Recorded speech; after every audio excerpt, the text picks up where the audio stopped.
क्या आपने कभी सुना है कि सिगरेट पीने के लिए किसी ने पूरी ट्रेन रुकवा दी हो?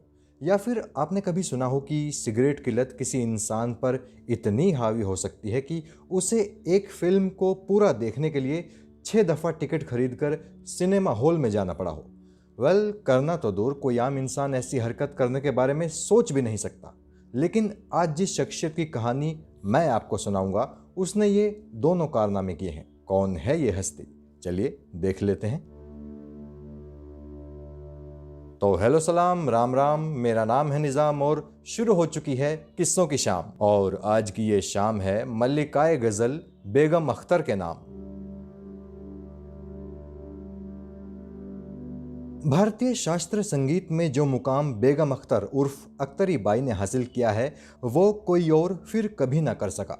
बेगम अख्तर कईयों के लिए अम्मी थी, कईयों की बेगम अख्तर थी और जाने कितने लोग उन्हें बेतहाशा चाहते थे।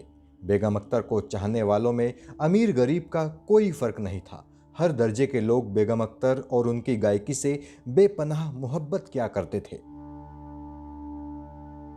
दादरा और ठुमरी की एक्सपर्ट माने जाने वाली बेगम अख्तर की जिंदगी की कहानी किसी फिल्म से कम नहीं है, और शायद इसीलिए कई लेखकों ने उनकी जिंदगी के बारे में बहुत कुछ लिखा है।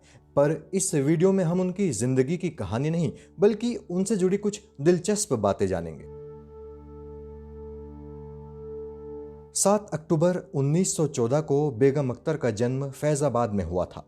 इनकी मां मुश्तरी बेगम इन्हें प्यार से बिब्बी कहकर पुकारती थी। बिब्बी के पिता असगर हुसैन लखनऊ के एक नामदार वकील थे। मुश्तरी बेगम उनकी दूसरी पत्नी थी।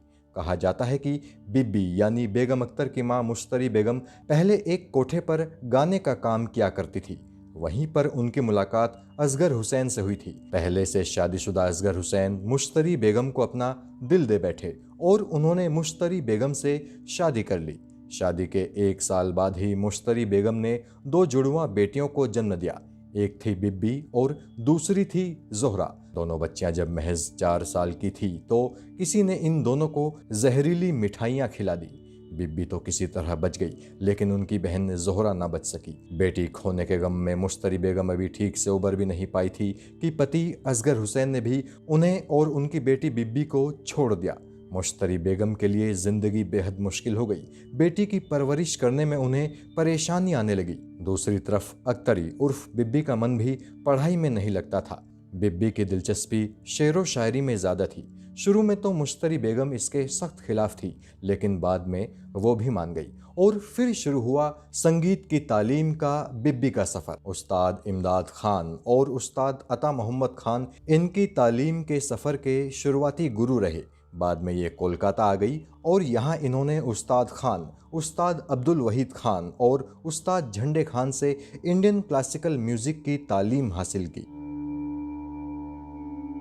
बेगम अख्तर 15 साल की हो चुकी थी जब उन्होंने पहली दफा स्टेज पर गायकी की थी, और इस वक्त तक वो अपना नाम बिब्बी से बदलकर अख्तरी बाई फैजाबादी भी कर चुकी थी। कांपते पैरों संग अख्तरी बाई ने अपनी पहली गजल परफॉर्मेंस दी थी, और जैसे ही उनकी वो परफॉर्मेंस खत्म हुई, भारत में गजल गायकी का एक नया अध्याय शुरू हो गया।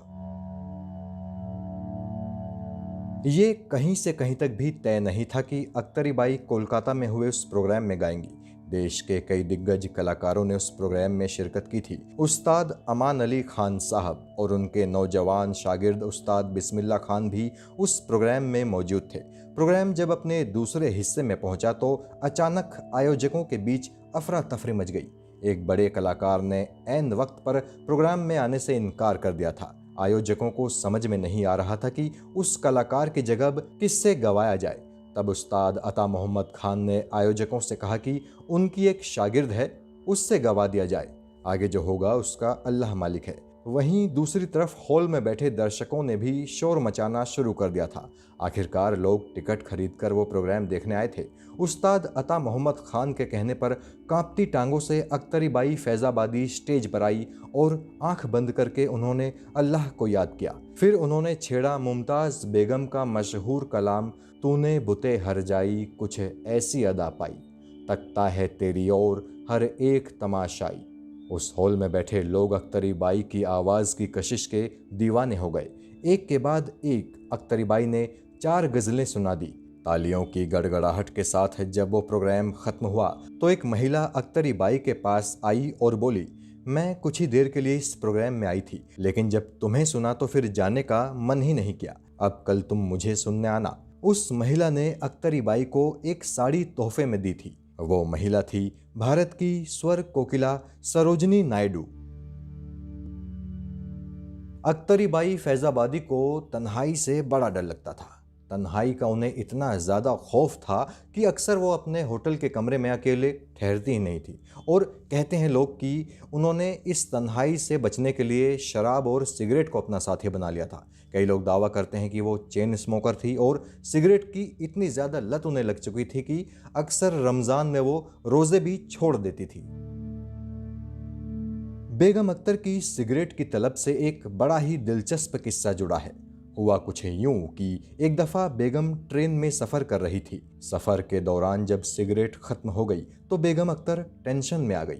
वो सिगरेट की लत की इतनी ज़्यादा शिकार थी कि जैसे ही एक स्टेशन पर ट्रेन रुकी तो बेगम फ़ौरन ट्रेन से उतरकर स्टेशन पर सिगरेट की दुकान तलाशने लगी। लेकिन पूरे स्टेशन पर ना तो उन्हें सिगरेट की कोई दुकान नजर आई और ना ही कोई शख्स सिगरेट बेचता हुआ नजर आया। बेगम दौड़ती हुई ट्रेन के गार्ड के पास पहुंची और उससे अपने लिए सिगरेट लाने के लिए कहा। शुरू में तो गार्ड ऐसा करने के लिए कतई तैयार नहीं हुआ, मगर बेगम अख्तर सिगरेट की तलब के सामने इतनी बेबस हो रही थी कि उन्होंने गार्ड से उसका लालटेन और हरा झंडा छीन लिया। फिर तो मजबूरी में गार्ड को स्टेशन के बाहर जाकर बेगम के लिए सिगरेट का एक पैकेट खरीद कर लाना ही पड़ा। तब कहीं जाकर ट्रेन आगे रवाना हो सकी। बेगम की सिगरेट की आदत से ही एक और कहानी जुड़ी है। दरअसल बेगम अख्तर ने पाकीज़ा फिल्म को सिनेमा हॉल में 6 दफ़ा देखा था, और वो इसलिए क्योंकि बेगम सिगरेट पीने के लिए फिल्म छोड़कर बाहर चली जाती थी और जब तक वो वापस लौटती थी तब तक फिल्म काफ़ी आगे निकल चुकी होती थी।